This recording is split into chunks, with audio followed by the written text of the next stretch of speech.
PIA day number 4 in our new concept Fireside Chat with a highlight pro skydiving team. Please give them a round of applause.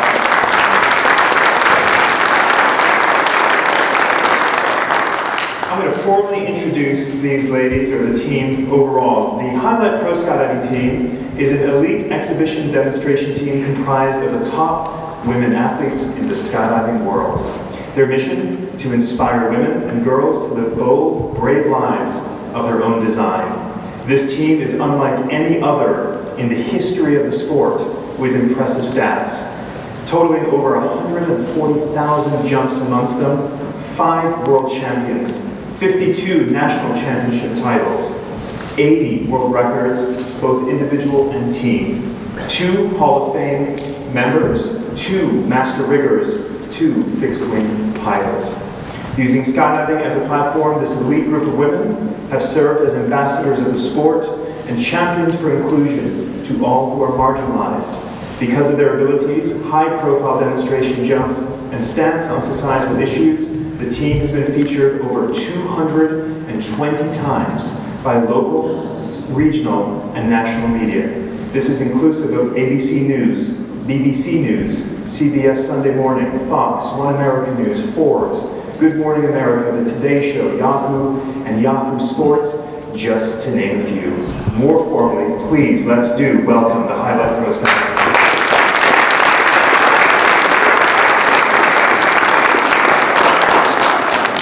All right, I'm going to ask for each team member to please introduce yourselves and tell us a little bit about yourself, where you're from, and your role on the team. Hi everyone, my name is Melanie Curtis. I am the co-captain and co-founder of Highlight, one of my most favorite experiences yet in my skydiving career. I have about 12,000 jumps. I love skydiving. I live in New Jersey, which people sometimes are like, what? But I love it. And I'm a life coach, I'm a writer, I'm a speaker, and I'm thrilled to be here today with you all. My name is Carrie Bell. I'm a third-generation skydiver. My grandfather came back after World War II and said, I need something exciting in my life, and started skydiving. So I've been doing this for a long time. I have about 15,000 jumps. I'm a drop zone owner-operator at Capacity Airsports in Shelton, Washington. I'm an instructor, examiner, an AFF in tandem, and coach, and a mother of 3 wonderful children.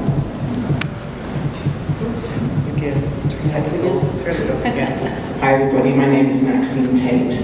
I'm one of the jumpers on this extraordinary team. I have about 10,000 jumps. I've been in the sport for about 20 years. My main gig outside of Highlight Pro Skydiving Team is as a Flight 1 instructor. I've been with Flight 1 for 14 years. And also one of the business owners. I'm very proud of what we do in the climate control area. I'm also a competitor, recently retired, for reals, not Tom Brady style, but after 17 years I had the pleasure of representing 3 different countries who were kind enough to give me citizenship, and it's been a wonderful experience so far, but I am fired up after all of that for this extraordinary team and what we can do inside and outside the sport. Hi, I'm Andy Paulson. I have a meager 650 skydives, but I am a master parachute rigger. I'm also active in the PIA, the rigging committee, the technical committee. One of the subcommittee members is working on the MPP proposal, so if you have any questions, see us later. I love this team and everything it stands for, so I'm glad I have the opportunity to rig for them.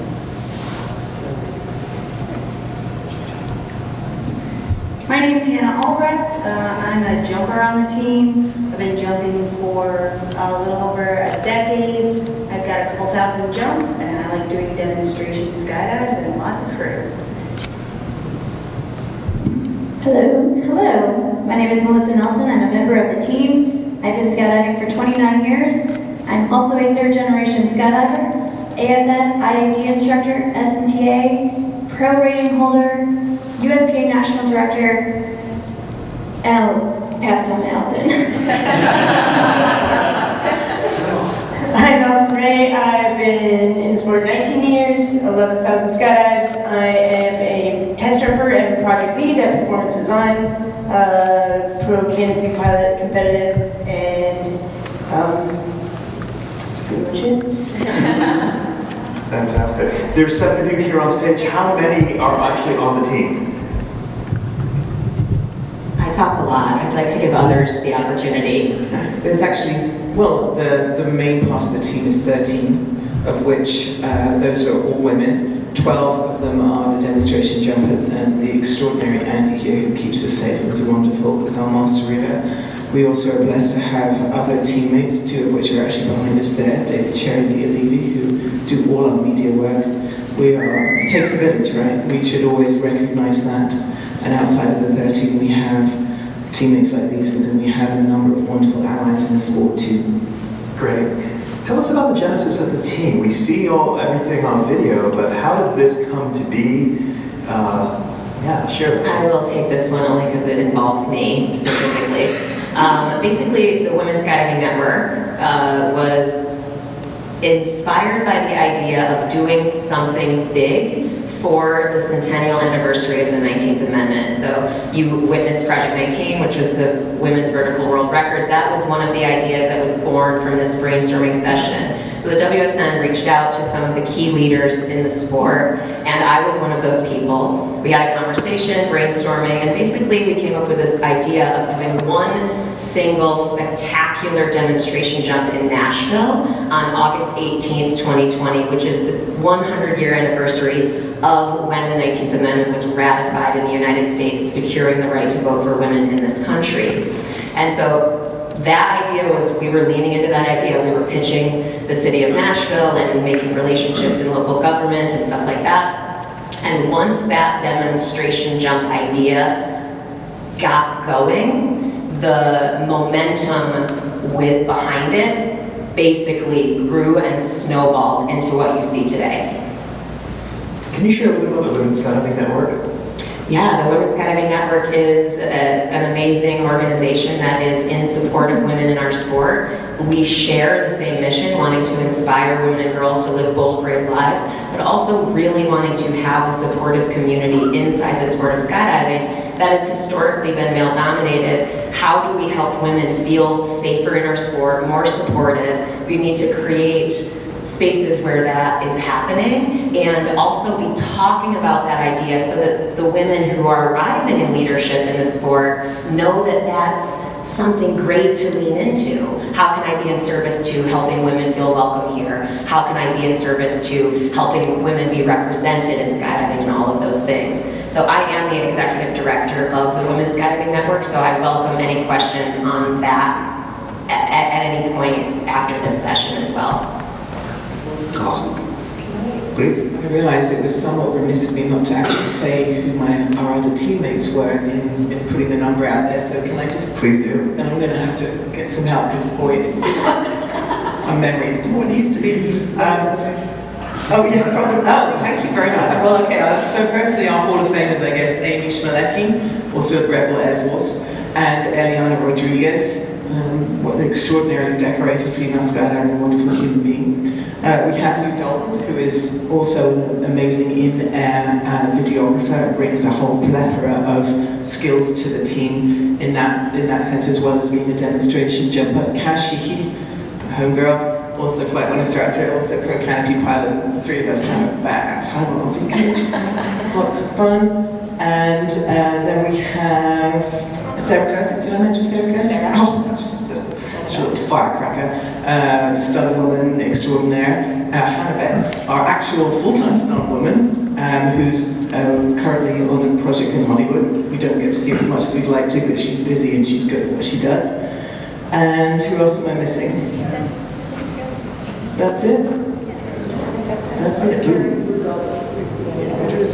Perfect. All right, that's our people. Super. You all specialize in various different disciplines in the sport, but I don't know anyone, you can correct me if I'm wrong, but specialize in demonstration jumps. So, put me right down, okay? Excuse me. So if you would, just share with us though, I mean, the whole team is doing incredible displays with big flags and pyro, etc. Will you take us behind the scenes of the training, getting everyone familiar, and maybe some highs and maybe some lows through this process? Yeah, so I've been doing demonstration jumps pretty seriously for a little over 10 years. This year will be my 11th year with another pretty big name, all-female group, the Misty Blues, and I jump big flags a lot. Like, I do more big flag jumps in a year than probably most people do their entire skydiving career. And there's some serious training that goes into that to make it safe for the jumper as well as the spectator, because we are focused on demonstration skydiving, which are bringing the world of skydiving to the rest of the world. We like to think we're a big deal, but most people just don't know what we do. So it's really critical when we're trying to put on these displays with pyrotechnics and flags and all of these things to like get people to look at us for the minute and a half that they can see us, that we are bringing a good reputation and bringing a lot of joy to people's lives, but also introducing them to skydiving in a positive light, something outside of like Fandango or Drop Zone or all the other action movies that somehow have like the wild and crazy guys doing skydiving. And so we try to leave the impression that we are professional and it's a worldwide club that really cares a lot about being good at what we do. Can you, obviously you're very seasoned with demos, but not everyone on the team is. So can you give some insight of what the training was like to get everybody up to speed and practiced and feeling comfortable for a big demo? It's quite ironic because there's so much skydiving experience here, but I think I probably had the least amount of demo experience on anyone on the team. Like, I literally done a couple. I even remember when I had my interview with Mel and Amy, and they almost kind of like forced me to have the interview. I'm like, I don't have any experience, I've got none. But I know that I can fly a canopy and I can land it anywhere, so I'll learn, you know. And so that's one of the wonderful things about this group of people. It's an extremely expansive and very diverse experience level in different areas. And so when we come together to have our training camps, it's a very productive environment, because one of the very unique things I think about this team is that the mission is far greater than any individual, and there's very little ego in this team when it comes to sharing with each other. So, you know, we've put ourselves all in a room together, we're constantly asking for help from each other to pull down on the skill sets of the different individuals, you know. So, you know, I haven't done a lot of demo jumps, so I was asking Alison, for example, she was on the Denver Broncos. I was taught she had a lot of stadium experience. So when I did my first stadium experience jumping into Dallas to the Cottonwood Bowl, we were asking Alison to give us her tips and tricks, I guess, for stadium work. You know, and then, so for example, if we're out doing a lot of big flocks, then Kaz and I are doing a lot of input on how to create that, because that's our background as well. So it's a very collaborative experience. And although there may be, I want to say holes, but you know, areas that we're not individually strong at, as a team, we've got it covered. And that's really what's quite special about this group of women. Yeah, I would say the experience with the Denver Broncos Thunderstorm was awesome, and if anybody's seen that demo, it's a very intense, like high energy, cool, swooping demo under wires. But it's also very specialized. One skill, you're kind of doing one turn, like that has to be perfected and done correctly every time, but it's not necessarily as diverse as some of the demos that we've learned. So that was kind of a big learning curve for me, is like a lot more diversified gear and learning kind of flag stuff and other types of approaches than just this one particular high energy approach, you know. With all of your experience, sorry, please, Karen. No, I was just going to kind of piggyback on both of those things there. You know, it's like we are such a diverse group of people in general, and all of our learning styles are different also, and things like that. You know, so it's really cool to be able to learn different things from different people and see what works for them, and then maybe like, hey, maybe that doesn't work quite for me. You know, I'm going to do it this way, but that's okay. You know, it's okay to have a difference of things and stuff like that. Melissa and I are very field-oriented skydivers, and a few other people are very technical. They want the numbers, they want the data, they want to see this. I can't operate in that, but I don't blame them for that, or I don't like think down on them for that, and I hope that they don't feel down on me on the other side of things. But it is really, really cool that, you know, like I said, egos get put aside, everything gets put aside, and we're able to work together and collaborate together. And if there's something that we don't know that we want to work on, we have a really good network of other people in the community, in the skydiving community, that we can go to and talk to and get information from. And it's really, really cool to see that people are willing to share that information and help each other out and make the best for the skydiving in general. So.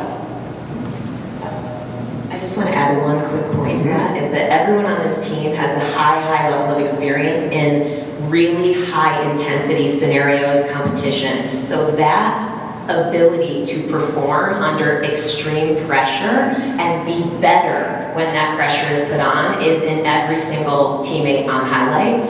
And also, everyone on the team has done so much in the sport that they have nothing to prove. And therefore, in our training, we can go at it with vast humility. And we can say, yeah, I don't know how to jump big flags. Hannah, will you teach me?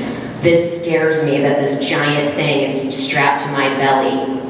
You know, that's me, by the way. That's a personal share. And learn how to do that. So yeah, I just wanted to echo that, because I think that's a really important point, to be like, okay, you can see people who have achieved up here, but still recognize that we are learning, we are willing to be humble in a learning process, and I think that's why we continue to get better.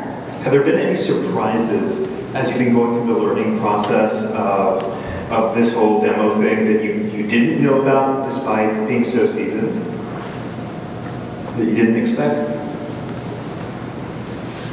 I think one of the most beautiful things I recognized is just getting to know my teammates better, actually. Like that, for me, that's the personal side of it, which has been surprising, because you know, you see so many extraordinary people up there that you look up to, and they're just, you know, you fangirl them. And I look at my teammates, I was fangirling my teammates when we first got in that room. It was quite the imposter syndrome moment, you know, it really was. And there's something very special about getting to know people that you have known for a long time but don't know deeply, and to be able to work with them and just really connect with them on a much more personal level. That's been one of the biggest gifts, I think, for me personally, is to get to know these extraordinary people that I didn't know that well before. Some of them are very close friends, but a lot of them I only knew in the industry. And the surprise to me is the humility and the shared experience. It's just been so special. Okay. I'm going to say on a demo-specific style thing, when you think about surprises and things that come up, I think the biggest thing is adaptability. There's so many variables to a demonstration jump that you might not know what's coming up all the time, and you kind of have to like have so many different plans based on winds, weather, altitude, what you're jumping, you know, limits, not even my limits, but teammate limits, you know. I'm okay getting out low, you know, but somebody else might not be, you know, so being able to work as a team together in that, you know, because I don't want to be like, well, no, screw you guys, I'm getting out at 2 on this demo, and the rest of the team isn't comfortable doing that. It's going to look bad in the big picture of things, you know. So being able to set those limits, have trust in your teammates, and things like that is some of the biggest surprises for me in being on some of these bigger demos.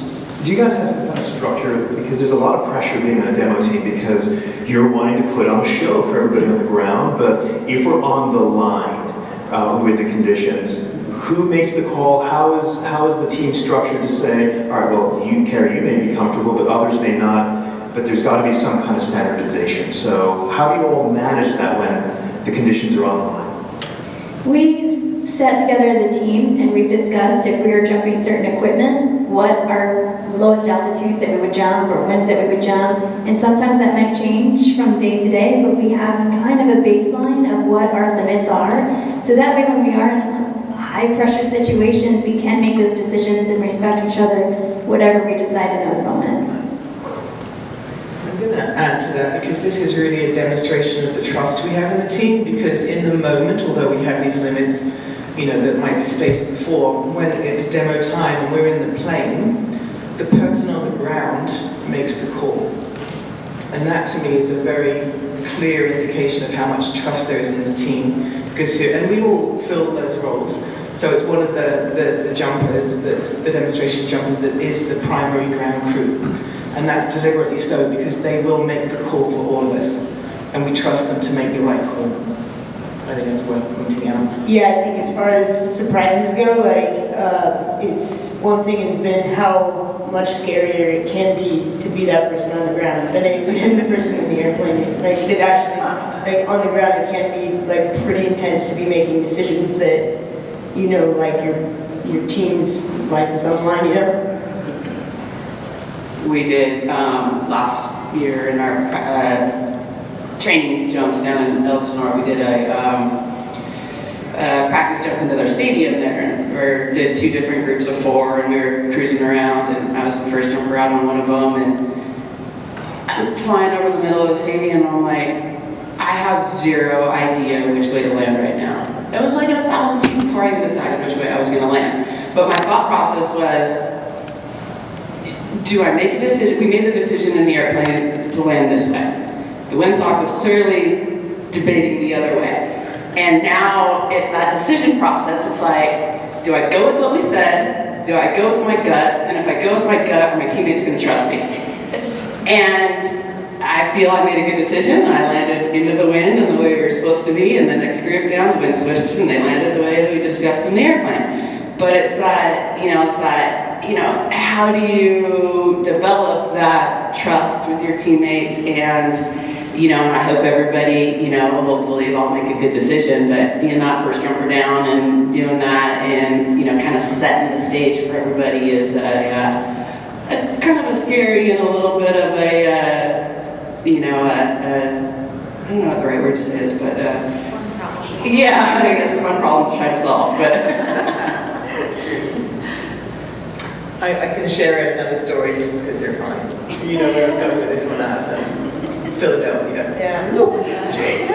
So, yeah, we were on the ground too.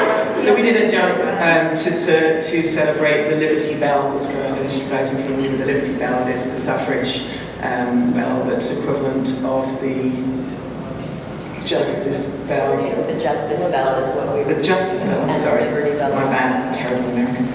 And,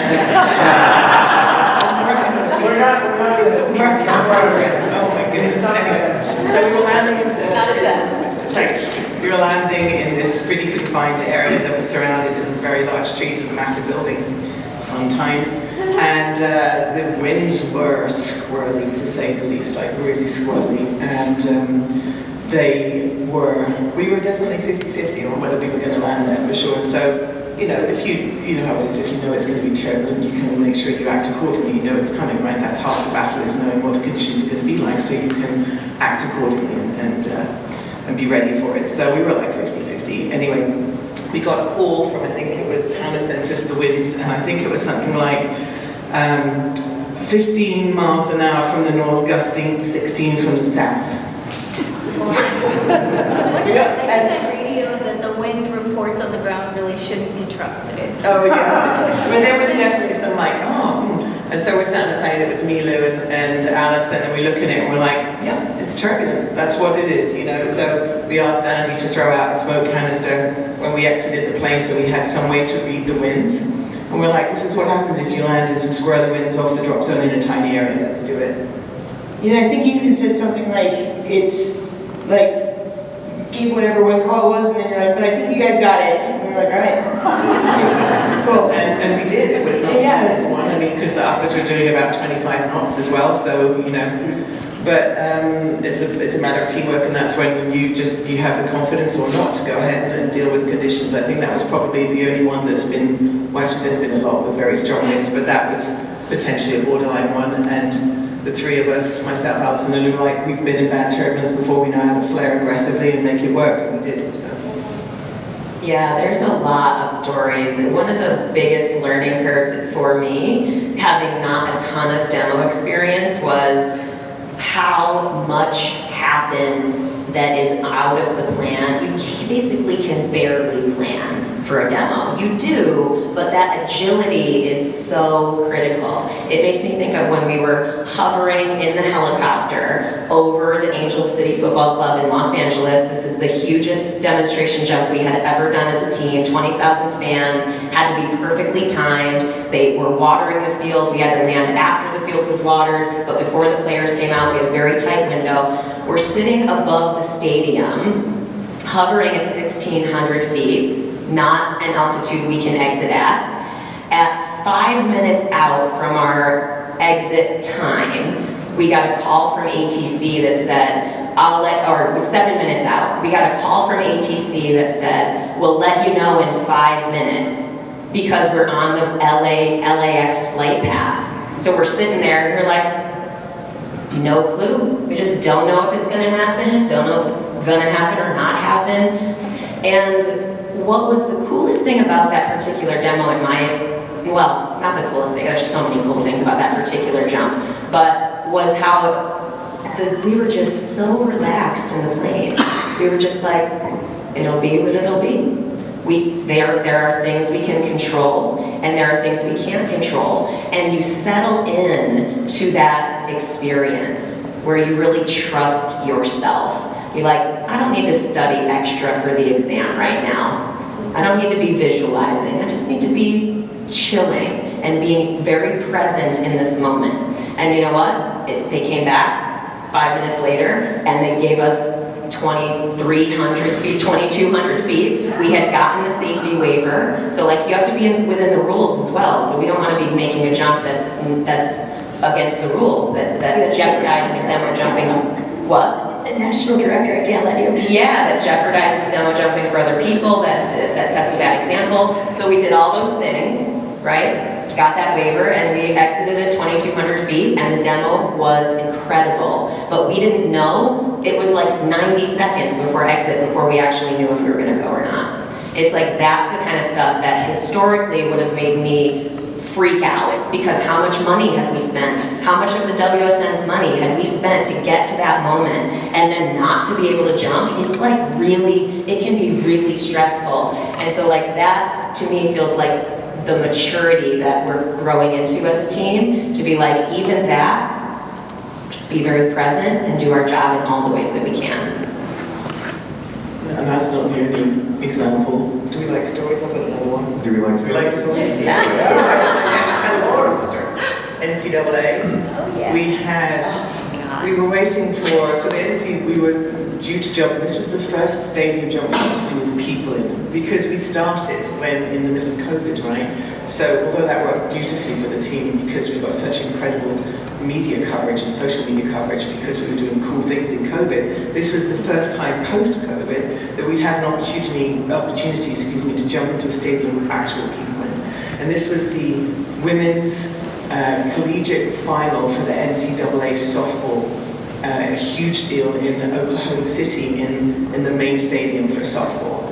And we were sort of like beyond stoked, because, you know, especially for folks like myself who had done that work demo experience, I've never jumped in a big stadium with people. I was waiting to hear that roar you hear, you know, super stoked for it. But we had weather, we always had weather. By the way, we've done 100% of our demos. 100%.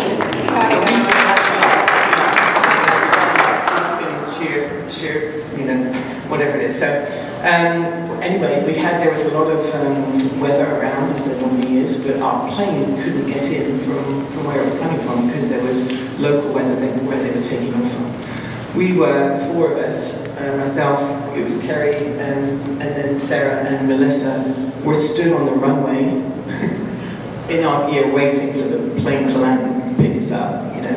Literally very last minute, are they going to make it, are they not? Don't have a chance to brief the pilot, who was a phenomenal pilot, she had the coolest glasses on. And pearl necklaces, there was a hard sunglasses and pearl necklaces. We're like, oh, this is legit. And we had no time to brief, nothing. We're literally there on the runway. She rocks up, like literally all last minute. We jump in the plane.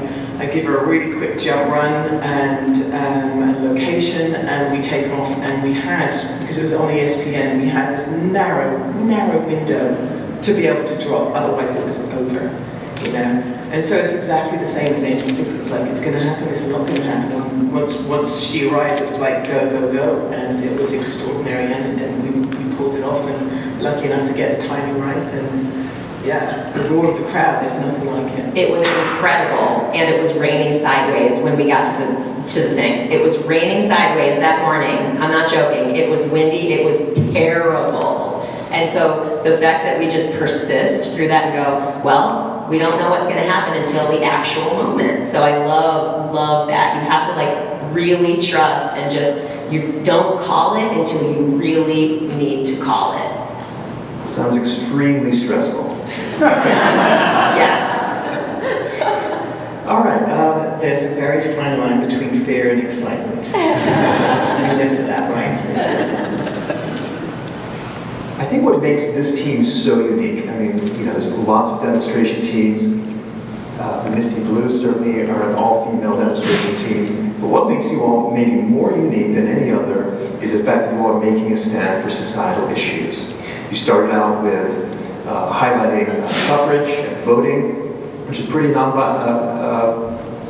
bipartisan, but you've also taken a stand for LGBTQ plus rights. So how, as a team, do you all decide what it is that you wish to highlight and take a stand for? Straight.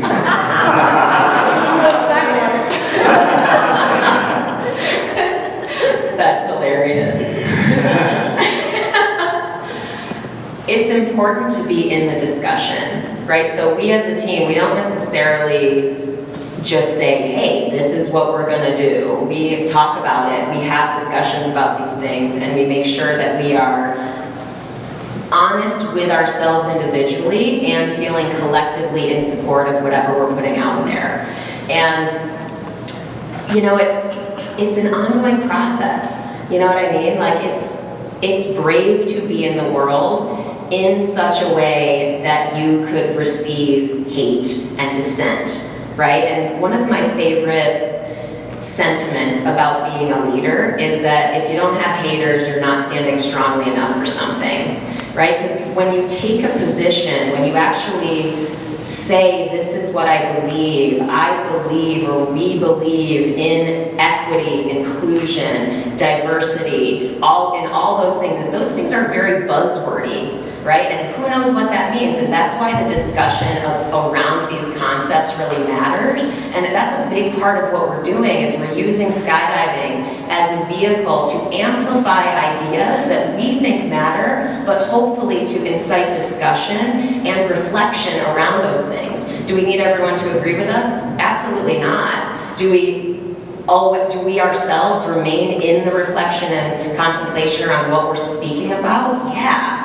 Because I'm no expert, you know what I mean? I am no freaking expert. I care personally about doing my own growth work in the lane of inclusion and all of those things, but half of that work, in my experience, is knowing that you are gonna screw it up, knowing that you're gonna take heat when you do, and then that's how you continue to learn and do better as you grow. And so we are thoughtful in what we put out there as a team, and we also know that we're growing in leadership around this stuff as well, because it is a scary thing to be involved in when you know you're going to take heat.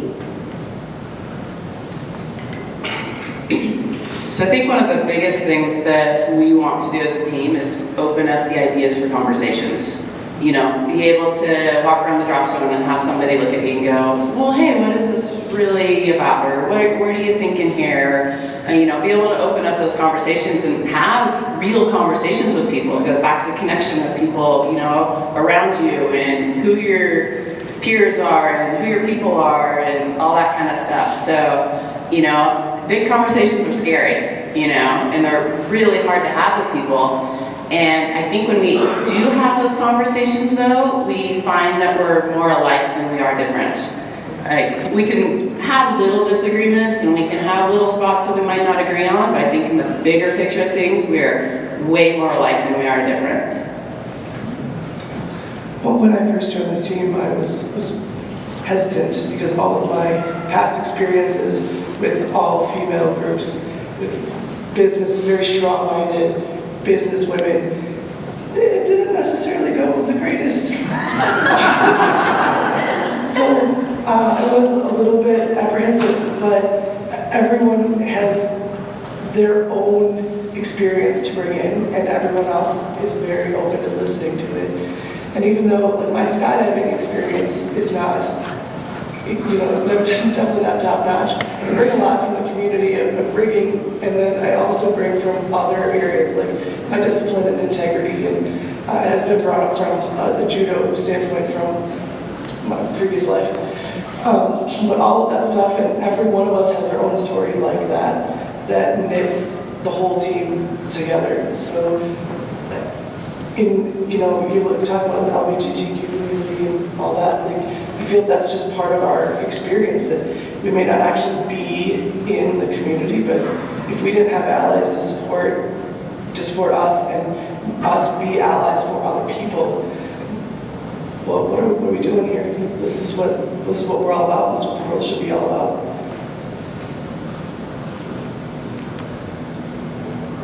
Dang. Yes. Yes, sister. Right.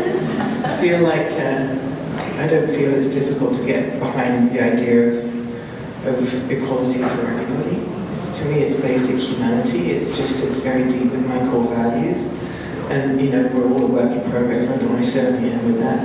But I love the idea that in such a polarized world, at least on a high level, as it appears, we're all basically humans, and there's so much more in unanimity than there is divide.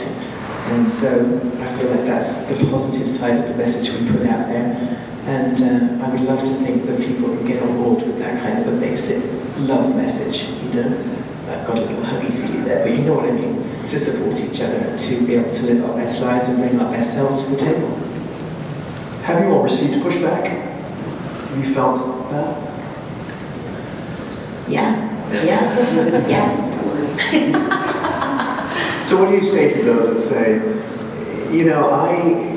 for what's going on in the news feed for all of us, I use skydiving to get away from societal issues, and here I'm trying to get away from it, and now we have a team that's taking a stand on many of the things that are in our news feed. So what do you say to that audience of people to say, keep this out of skydiving, this is my pleasure time? Yeah, it's a great question. It's a great point. One of the things that I like to bring up when we bring up allyship and these concepts of equality and making change is just because it's not happening to you doesn't mean it's not happening, right? So the majority of people in skydiving are men, and men are awesome. I'm pro man, I'm into it, man, I'm into it. But it's understandable, and I want to validate that experience, right? That as a man, it makes sense that a man wouldn't quite empathetically be able to get what it's like to be a woman at a drop zone, very male-dominated space. And again, I'm not anti-jokes either. If anybody knows me, I'm pro-jokes. But it's like to understand and have some empathy for what actually makes a person feel unsafe. You know what I mean? And really to contemplate what can we do to help in this particular conversation, women feel safer? What can we do to help people of color feel safer and more represented, right? So that's the representation ideally is something that will help that emotional safety in our community, which then theoretically, we hope will draw more people to our community to be a part of it, right? That's sort of the logic behind why we would care about representation. Does that make sense? I'm going to add on to that. I grew up in skydiving and I have a completely different experience than a lot of women in the sport because if you know my legacy, my father was Roger Nelson and he owned Skydive Sandwich way back in the day and then Skydive Chicago. And he used to go around and tell people, it's better you go in than mess with my daughter. So I felt, you're all laughing because you know him. So he was a little crazy, but I felt protected going out in the world of the sport. So my experience as a woman is so different than a lot of other women. And when I got on the board for USPA, I had so many women come up to me and tell me these situations where they were sexually assaulted on their drop zone. And at the first one, I was like, ooh, that sucks, you know? And then I'm like, that's scary too. But then another one came in, and another one came in, and another one came in, and it didn't stop. And I was like, oh, I'm in a position where I need to bring this up to the board. And I'm also on the team simultaneously and learning this conversation. The dialogue is happening, but it's also very new for me because I'm so used to the drop zone culture and growing up being one of the guys. And flipping that script now, and something that I said at Project 19 is, I'm not showing up as one of the guys anymore. I'm showing up as one of the girls. And I am here to help support and be a voice, and I'm learning just as we all are learning and having this conversation because it is new and it's really uncomfortable. And I'm going, crap, I've got to bring this to the board. And they're not gonna like me.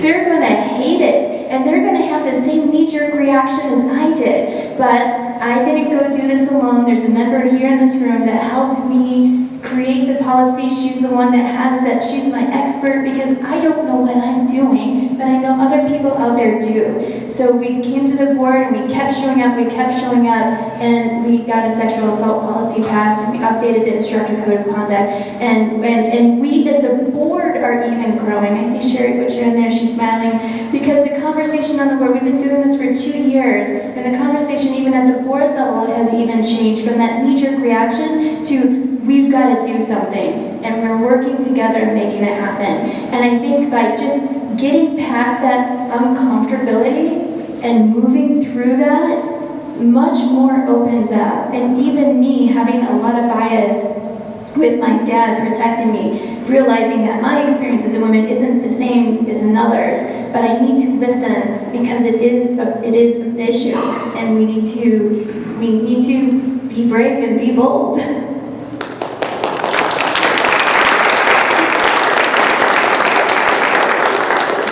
I'd like to think that being safe on a drop zone is not just what we might call a societal issue. We talk about this being a community. Surely as a community we want anyone who comes to the drop zone to feel safe, whether it is a tandem passenger, whether it's bringing your kids, whether it's bringing your wife, your spouse, whoever it is. Surely if we really do care for each other as a community, we want it to be a safe environment. So for those that don't want to be part of this conversation, I have to ask you, are you part of this community or not? Yeah?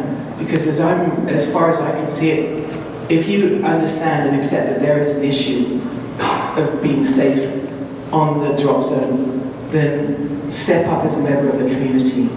Be part of that conversation. It's difficult, but this is the way we look after each other. And if you're not part of that conversation, you're not part of my community.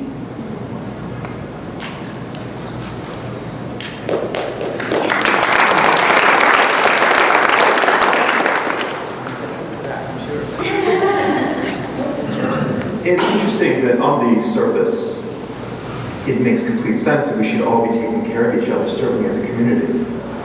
We know that it's not, and we're seeing this playing out more and more on social media, certainly within our own community forums.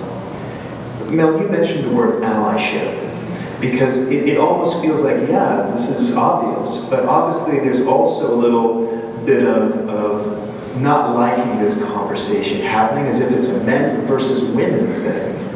And I heard you say allyship. Would you expand on that one? Yeah, allyship is this idea of being in service to a marginalized group.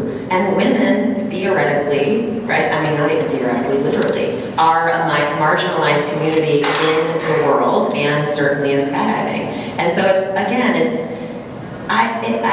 tend to think about it from the perspective of there's plenty of love, power, resources to go around. You know what I mean? Like sharing is not necessarily meaning that we're going to exclude someone else. You know what I'm saying? Like, the idea of elevating women will only benefit everyone. The idea of making skydiving feel safer and more inclusive for women, people of color, will only make our skydiving experience better. So being an ally can be challenging work.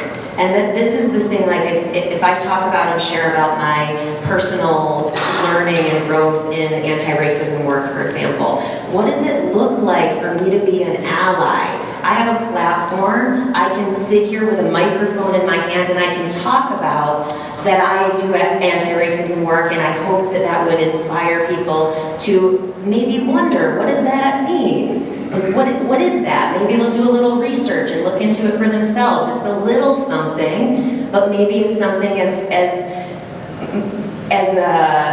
direct as speaking up when you hear a joke that clearly makes someone uncomfortable, or somebody touches someone else inappropriately on the drop zone. I mean, that just happened to me 2 days ago here, you know, and I'm like, please move your hand.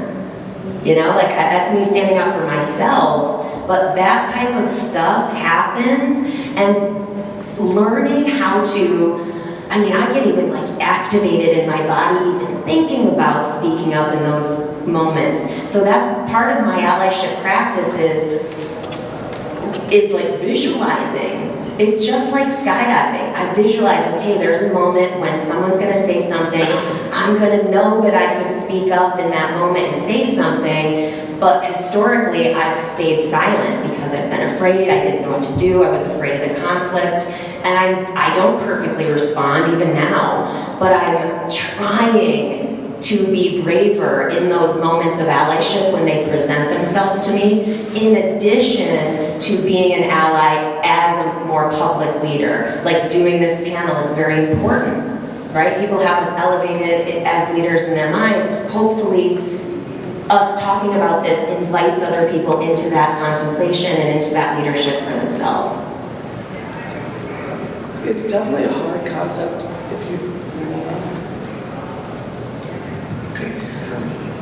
It's definitely a hard concept to sift through your brain. I mean, those of you that know me know I am an outspoken person. I usually have no trouble speaking what's on my mind.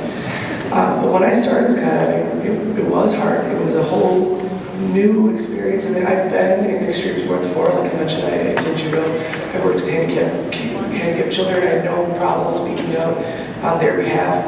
I had no problem. And throughout my entire life, I've always had really strong allies, and not necessarily from women. So I've always been on the side of, you know, this is how life is supposed to work. Everyone gets along, everyone does their part. The first couple of years of skydiving were hard because there were people that didn't have that view and said inappropriate things, and I didn't know how far I could push things or what that would do to me if I did, or would I be allowed to come back, because it was something I really loved doing and helping other people do. But the more it happened, you just can't be silent. You have to stand up for what in your heart is right, be ethical, and, you know, do what you need to do, or it'll eat you up later and be no good. You just have to do it. We've spent a lot of this week talking in various seminars about managing human factors and doing things like canopy courses and how to flock safely and how to do all different kinds of skydives safely and maintain our gear safely. And probably about 12 years ago, we had a little drop zone exam. We had a bad behavior issue, and one of the ladies out there was a school teacher, and she addressed it, and she said, "Why would you think this is any different than a gear check?" And that was something that's had a lasting impression to me. And any time, probably in the last several years, when somebody's come up to me and said, you know, I don't want to come to the drop zone and have to worry about being woke, I go, well, do you want to come to the drop zone and worry about whether your gear is assembled correctly or you're getting on the airplane in the right order? Does skydiving safety start and stop with the moment your feet leave the ground to the moment they touch the ground? Or do we do other things in between that, like pack the right way, dirt dive, talk about ways to manage our fear, talk about how to do special skydives in a safe way? So there's really not a distinction, because if everybody's not having fun and not being safe, what are we doing as a community? And I felt very fortunate in growing up the way I did and where I did and things like that. We've had very strong female roles at our drop zone for a long time. I've been able to step into that role now a little bit, stuff like that. So it goes back to, again, the culture and the influence and the stuff like that that you have on the people around you and the community that you do want to build. I have gone back since this team and since a couple other things, and you know, I went back to a couple different scenarios and I was like, hey, wait a minute, they did that to me because I was a girl. And it took me a long time to like go back and think about that. You know, there was one guy that we did a long time ago, a demonstration jump into the Boeing plant. And it was really fun. It was me, Luke, and this other guy. He was an employee of Boeing. And he pulled Luke aside and was like, do you think Carrie can do this? And Luke's like, yeah. It's like, what are you even thinking? And then he ended up draping the weight of the flag across the car in the parking lot and wrecking the car and stuff like that. And then one of the other times we were doing a bunch of crew at Kapowska, and I was young, I was 17, 18 years old, just a young kid, and crew was a big thing in our drop zone for quite a while, and a bunch of that stuff, and we were doing like 16-way diamonds and things like that, and there was this guy there that showed up, and a bunch of guys from Florida showed up, and it was a big deal, and you know, same thing, pulled Luke and this other guy aside, and was like, hey, what's up with Carrie, think she can handle this? And these are conversations that I wasn't aware of until later on, you know, I didn't even know these things were happening. And so we get out of the plane, we go do that, and there was a, back in the Diamond Quest days, there was a crew, one approach, one dock kind of little thing, and I was following this guy in the dock, and he missed his slot, and so took it, it was like outside wing, it was a big diamond, and like he got down the ground, was just hanging his head, and just all whatever, but it's again, you know, go back to the thing, you don't rub it in, you don't do anything, just like, hey, you know, I do my job, I do what I'm supposed to do, I'm here, and, you know, because I'm a woman or because I'm anything else doesn't make me any less, any different, you know, any things like that, you know. I've had great times on the swoop tours in the early days of Jay and Sonic, and I got an awesome picture of me in this Wonder Woman outfit, swooping the pond. And, you know, it was one of the greatest things. Sonic sent me that picture later on. I was like, hey, thanks for kicking my ass. You know, it was great. You know, so again, it's showing up, continuing to be there, you know. You might not be the best, you might not be whatever, but culturally and setting the tone for how you want to be treated, how you treat other people, and again, you know, treat people how you want to be treated, you know. It's like, I want people to be nice to me, I want people to like me. But they don't have to like me. But again, if I'm gonna, you know, present that, I need to present that to everybody else that I meet along the way. Fantastic. I think go ahead. Just really quick, Carrie is the one that we give all the really hard jobs to. Just for clarity. Hashtag be like Carrie. Hashtag be like Carrie. Let's go to the parachutist cover with the boat canopy, swooping through the tiny, seriously, nailed it first try. I just wanted to fangirl. The whole time she was talking, I was like, it's just a hilarious concept of anybody telling Carrie Bell what she can't do. I would just want to say, on behalf, I'm sure, of how many feel, thank you for the stand that you all are taking. You all are important in what you're doing for our sport today. So, please.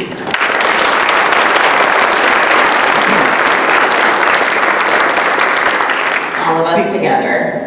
These conversations are hard for sure, and there's a very serious part of this fireside chat, but I really do hope that people see the positivity and the representation and how much we love what we do, and trying to elevate the women around us and other folks as well. Is just trying to bring positivity to the sport, you know, because that really is where we're coming from.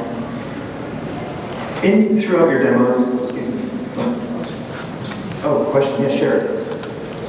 So, twofold question. Can we have a microphone shared, please?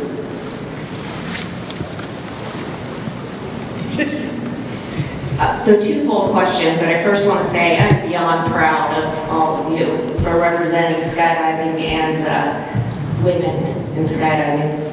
Thank you very much. And second, how do you choose the demos you do?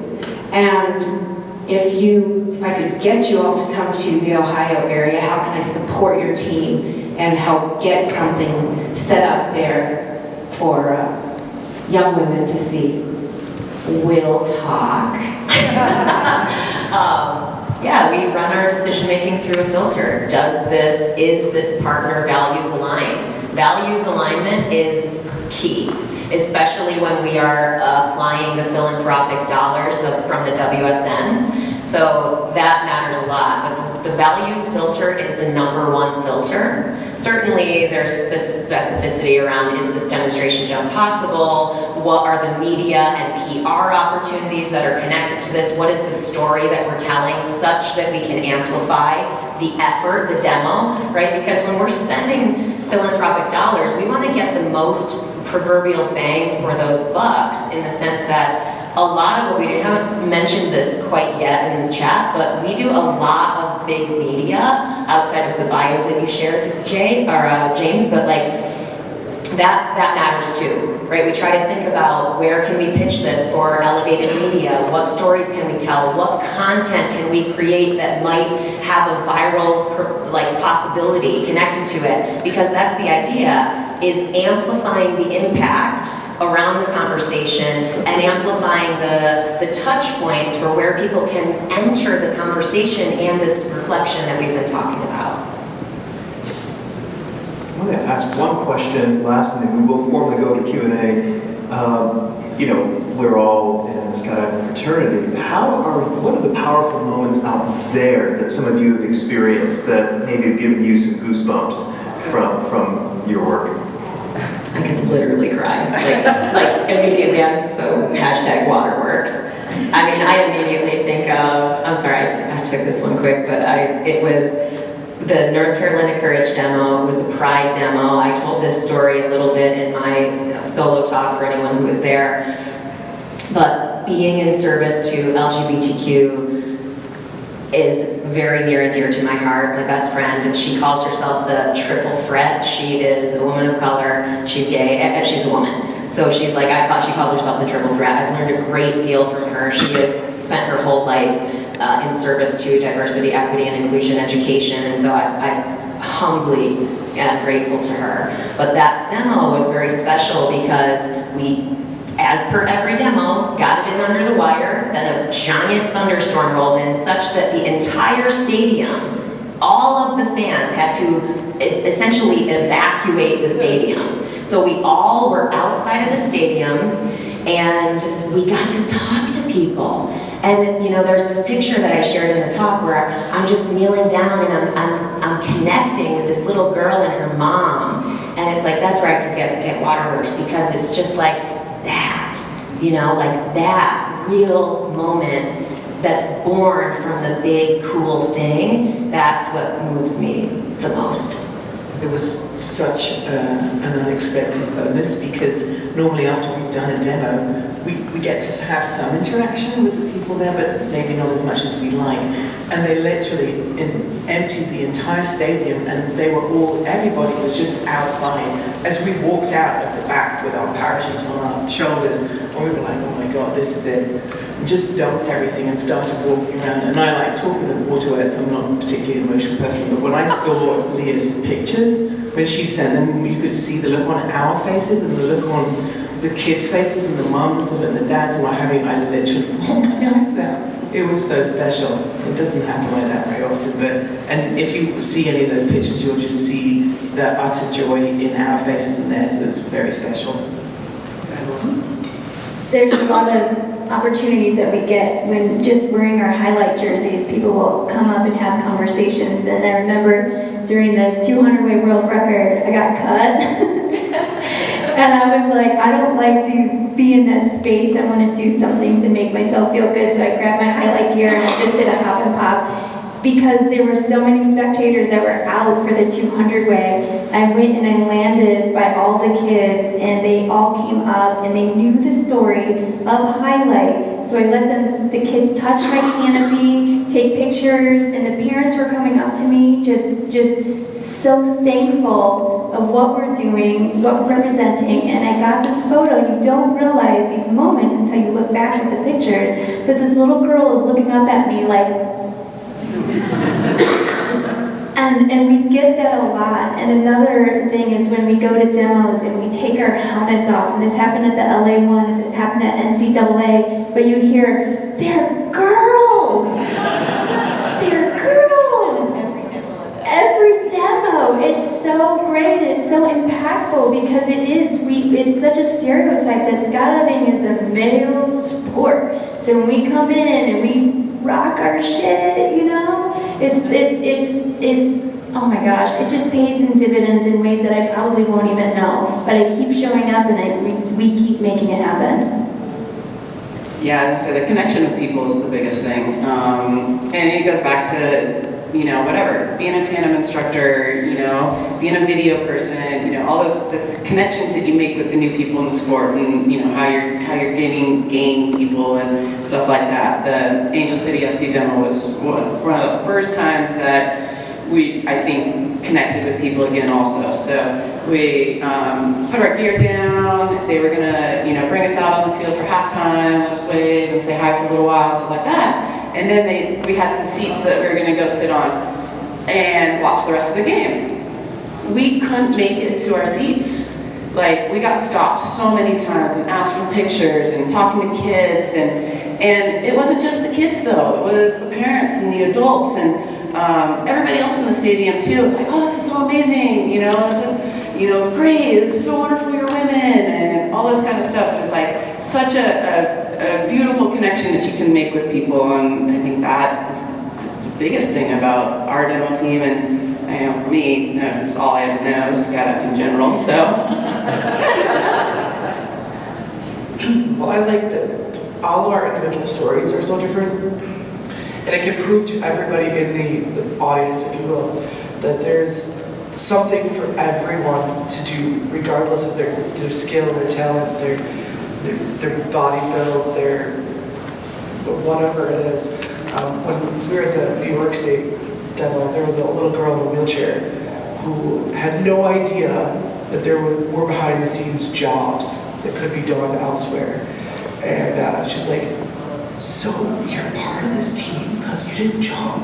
And I'm like, I am part of this team, I said. And that guy behind the camera, he's part of our team too. And that girl who's taking pictures all over, she's part of our team too. And she's like, yeah, but I don't know that I ever want to go skydiving. And I'm like, you don't have to, that's not, you know, we're here to tell you to be bold and brave in whatever you want to do. And like, I took that opportunity to look at her and I said, do you realize that you being in a wheelchair, you could go play hockey? She's like, no, I can't. I said, yeah, they make sled hockey. She's like, what?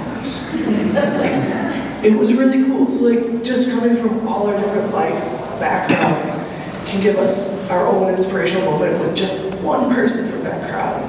And it's moving, it really is. It's really cool. I had one of the most special connections I had with someone. I think it was the freshman last year in Paris. And I think we talk a lot about the use of language, you know, and how, I'm not a parent, so I'm talking from a place of no knowledge. But you know, the way you speak to your kids when they're growing up and what have you in terms of how they play and you know, adults versus action runners, you know where I'm coming from in this conversation, right? And a gentleman, Melissa and I were there, and a gentleman came up to me, and he had a young daughter, and he asked if he could have one of the flags with "Be Bold, Be Brave" written on it. And he shared that he's been following what the team does, and it's made him think about how he interacts with his daughter in those moments, and it's made him pause to think about not trying to be stereotypical in how he guides his daughter, and that he wanted to share that. And I thought those kind of things are what has the ripple effect, because change takes time. It has to be, you have to create the ripple to begin with, and those ripples can happen over years, even over generations. We've seen, I mean, the suffrage movement's a classic. It took 100, 150 years to make real change. And those are the kind of things which I think are incredibly important in representation, whether it's Highlight or anyone else. Let's open up for Q&A. If you would have a question, please raise your hand and we'll bring the microphone over to you. Gardner, right behind you. What are the goals of the team, say 3 to 5 years' time? Somewhere along the line, you guys are going to have to start slowing down, so what's going to happen further down the line? Yeah, that's a great question. Certainly, we joke, we do hashtag LMP, which is called, we say it's a joke, last minute productions, because a lot of times special, unique opportunities come our way, and they're very last minute. And so we are pretty good at seizing opportunity, whether it's something that's happening in the culture or whether it's a unique introduction that's been made to a values-aligned partner. So that's one thing that I want to address, given similar to the parallel, I guess, metaphor of demos itself. You can make a plan, but then there's so much agility that goes to this type of work, I think. But yeah, we're definitely also moving into the space of being willing to be hired. So we're open to those partners, but we still are maintaining the decision-making filter of who are we working with. Even if someone is willing to pay us to do a demonstration jump or some kind of content project for them, that partner needs to be values aligned.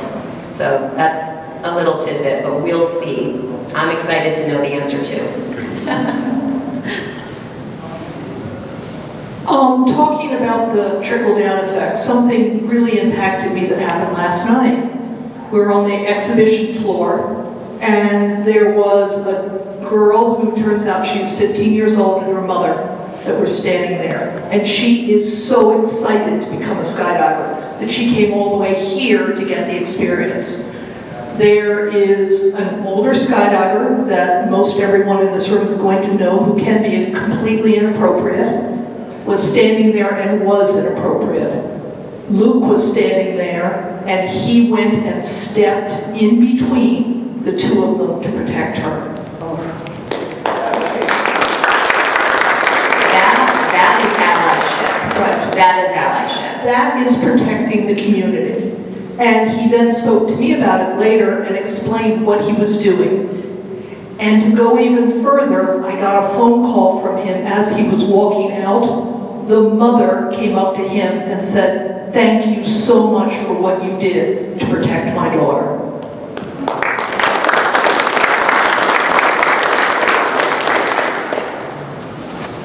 I'm actually really I guess on that subject as well, and you had said something so amazingly, is a lot of people take the feedback saying, oh, it's uncomfortable to hear this. And I remind people, imagine experiencing it and how uncomfortable that is. And so I just wanted to thank you guys and commend you, because it is brave to start this communication. I am in a similar situation where I get a lot of this my way, free in Canada.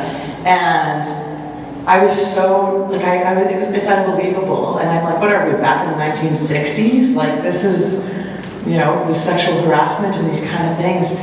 And right away I thought about the show me your titties, you'll get extra altitude. Yes, it's fun and all these things, but then I had to step back and where we are today with that and that kind of comment. And so I just wanted to show gratitude to you guys for bringing this forward, because through you guys, it's one of the first areas, and I said this in your presentation, you guys are not only getting a stage here in the US, it's one of the first where I've seen you guys are getting a worldwide stage. And the fact that's coming from a female team is incredible. And so my question to you guys is, this is like next level. To be on a world stage, not just as a, you know, four-way team or crazy world record stuff, as just what you do and what you represent. How has that changed your, like, compared to your competitive in skydiving, like now as a team, how has that changed your kind of processing and how you communicate or what you're doing in your own lives, putting it forward? I can say I have an 8-year-old son who is the direct result of learning and growing and evolving in this conversation. And I remember when the vice president was elected, I asked him, I said, do you think that I could do that? And he goes, Mom, you're going to be the president. And I think that's a testament to these conversations that we have here and recognizing and being more aware. Because when all this first came to me and I was totally defensive and scared and fearful because I didn't know where it was going to go. I knew it wasn't going to be popular, but all that started trickling down and how I can disseminate that to my son. And I think just that conversation that we had with that gentleman in Paris, that we are infecting this change, and it is hard, but it's interesting too, because I've watched our board go through the same thing, that it is hard, but it's not impossible.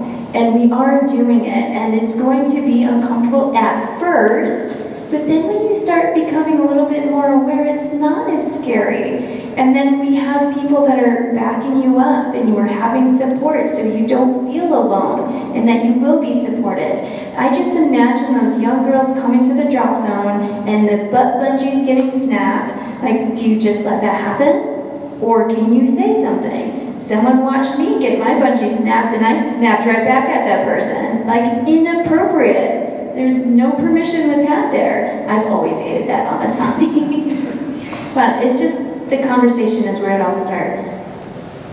Yeah, I think we're dropping a small seed right now, and the seed's going to grow, and it's going to grow. Hopefully, the next generation of skydivers and that next generation is going to move forward. I have 2 boys also, and so much of this stuff, you know, you think about it, even think about pro-choice and abortions.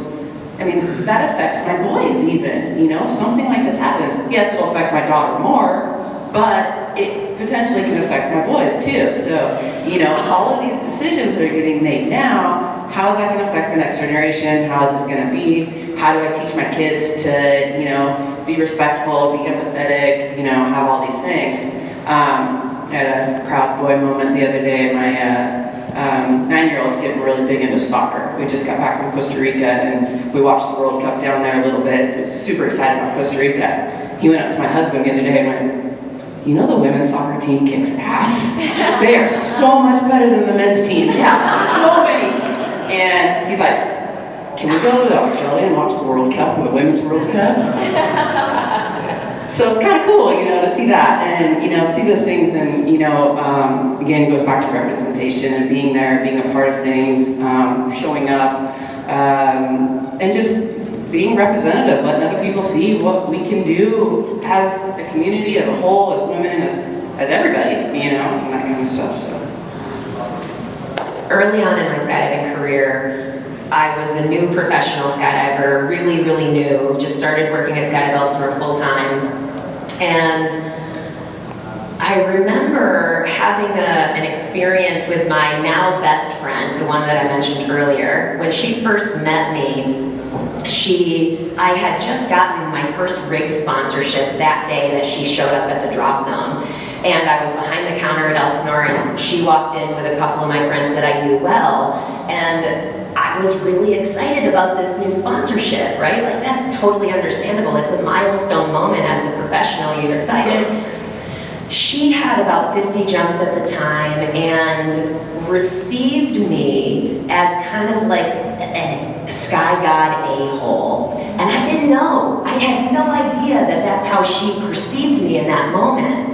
And it was funny because so she was like, oh God, this girl's jumping with us. You know, like, and she didn't even tell me this story until years later. When she told me, it like broke my heart. It was like skewering me in the chest, being like, oh my God, my best friend ever thought I was like that. How she started liking me was like 20 minutes later, we went on a skydive, it funneled, and then I flew over to her like, yeah, and she was like, oh my God, I love this woman. So it didn't last long, but why I tell this story is that when she let me know that that happened, I realized that I have the power to elicit emotional wake And even if I perceive myself as, oh, I'm a nobody in this sport, or I'm not as good as Allison Ray, who's jumped into the Denver Broncos stadium, or Melissa Nelson, or what, you know, right?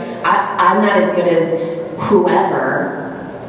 I'm still a leader. And when we talk about these conversations, I go to that idea of how do I want to be, like, what is being on the right side of history? We might disagree on what that means, but I'm stepping into what I feel is being on the right side of history. It's definitely connected to what we're doing as a team. And that is what I would invite everyone else into for themselves, to recognize that you are also a leader. Even if you have 50 jumps, you have the power to influence other people. So be open to stepping into that leadership for yourselves. I think Sonic has a question here in the front. I'm usually loud enough. A couple things I just want to say. So, been doing this 30 years. I'm not really a big macho guy, but it's definitely a personal learning curve to be in the sport and to start to do things and realize that women do it better. I'm not saying that because I'm here in front of you. But before Carrie kicked my ass, Kaz Shiki was kicking my ass swooping. And recently had a privilege of being the team manager for the World Championships, and 2 women on the women's 4-way team were also on the 8-way team. And to see them double duty at a World Championship blew my mind. But besides all that, I wanted to ask a question to the people that do tandems. Any interesting, no, who else does it? You and? The only one? I think I'm the only current one. Okay, and any interesting stories of any high-profile tandems that you did, and anything, or special people? So we just recently did a media tandem at the Project 19 one for the Remarkable Women thing. We had a news reporter come out and make a tandem. It was really exciting. It was pretty cool.